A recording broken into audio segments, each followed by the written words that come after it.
埃隆·马斯克，你是不是觉得他是一个像李嘉诚、比尔·盖茨之类的商人？但更确切地说，他是一个工程师，一个发明家。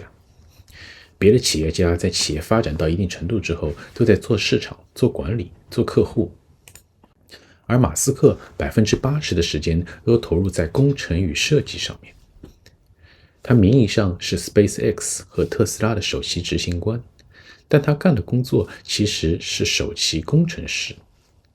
他的知识面非常广，火箭、汽车、太阳能、物理、航空航天，每一个学科的理解都非常深，而且都能搞出创新。我们作为普通人，虽然做不到像他那样，但他的学习方法和思考方法却值得我们借鉴。下面我们从几个小故事开始，去看看他是怎么学习、怎么思考的。第一个故事是关于阅读的，而且是大量的跨学科的阅读。在教育界一直有一个争论，学校到底是应该培养专业人才，还是应该培养通才？现在大众教育一般都是培养专业性的人才，越往高越是专业。很多博士后，他们所研究的东西，全世界一共也就50个人听得懂。以前在大学的时候，我碰到过一些博士后，和他们一起吃饭，然后聊聊他们现在到底在研究什么。他们也就笑笑。一开始我还觉得他们好像不太友好，但也是过了很多年才能理解这个笑笑意味着什么。因为真要说出来，我们这些老百姓估计什么都听不懂。二来，这些知识也真不是一句两句话就能说清楚的。但马斯克他的意见是，学校应该培养通才。他的朋友回忆，马斯克每天从学校里借来2本不同类别的书籍，快速的理解和消化。这样算下来，一个月差不多就是60本书。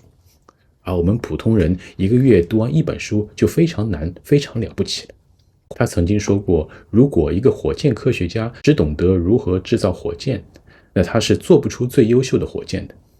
他建议那些科学家都学习一下其他学科，比如说会计、土木工程之类的，会让他们设计出更好的火箭。作为普通人，也不要排斥那些似乎和我们专业不相边的知识，就像挖洞一样，只有口开得大，下面才可能挖得更深。第二个故事是关于思维方式的。普通人的思维一般来说是根据过去以往的经验，然后去判断一个问题。比如说烧水这件事，把水烧开了，水会很烫，所以需要放一会儿才能喝。但你怎么知道水会很烫，并且你知道放一会儿水就会凉下来？这都是根据你的生活经验推导出来的。而马斯克他所推崇的思维方式是从一个公理开始。比如说，开水的沸点是100度，这是一个公理。而人类嘴巴最高可以承受的温度是50度，这也是一个公理。这样就导致了一个温度差，从这个温度的差异就可以去推导出如何来化解这个温度差。这时候我们就会想到其中的一个方案，需要放一会儿再喝。虽然2种思维都推导出了同样的结果，但反过来推导，有时候会得到很多事先意想不到的结论。比如说，为什么要把水烧开呢？如果我往水里边加一点材料，让水的沸点从100度变成了40度，那是不是就不需要等待了？如此等等，马斯克在一生中有非常多的例子。最明显的就是他的 SpaceX 火箭，外表亮闪闪的，就像家里边的水壶一样。其实他火箭的外壳就是用不锈钢做的。他就是通过这样的思维方式，先去问火箭为什么能上天，然后慢慢推导火箭上天外壳需要满足什么样的条件，然后再慢慢脑洞大开的寻找合适的材料。如果他仅仅依赖别人的成功的经验来进行推导，比如 NASA 之前的登月计划，那他的火箭还会使用铝合金、钛合金之类的。铝合金的价格可是每公斤$60，而不锈钢的材料的价格每公斤才$3。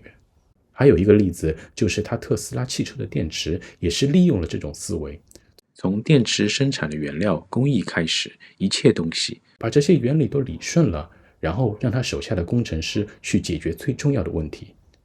这样电池的成本从$600的一度电降低到了$40，整整15倍。第三个故事是关于提问题的艺术。马斯克他本人非常喜欢和科学家交谈，尤其是各行各业顶尖的科学家。曾经去过 SpaceX 面试的科学家这么回忆道，马斯克在面试或者交谈的时候，就会不停地问你问题，越来越深入。当你觉得你的知识储备快被问干净的时候，他停止了，琢磨一会儿，继续换一个角度继续问。等你意识到了他是在向你学习的时候，其实他已经学会了。这也是他一个非常厉害的地方。他一直强调，能提出正确的问题比给出专业的答案更重要。这就是通过所谓的业余的问题，让那些领域里的专家把自己的知识全方位的给贡献了出来。他还在网上经常发一些帖子，问一些看起来没头没尾的问题，但这些问题却可以引来各行各业的专业人士从不同的角度来回答。于是他又学习到了。我们还常常听过一句话，本科生他学的知识是有问题有答案的，而硕士生学的知识是有问题没答案的。博士生他学的知识是没问题没答案的，因为你需要让自己先问出一个有质量的问题，然后再朝着这个方向继续进行钻研，继续回答。埃隆·马斯克的成功或许不能被任何一个人复制，但是他提出学习、阅读和提问的理念是值得我们每个人思考的。仔细想一想，或许明天你就会突然觉得豁然开朗。谢谢你的观赏，如果喜欢请点赞订阅。最后我给大家留一个问题，尼古拉·特斯拉和埃隆·马斯克，谁是更接近于神的人呢？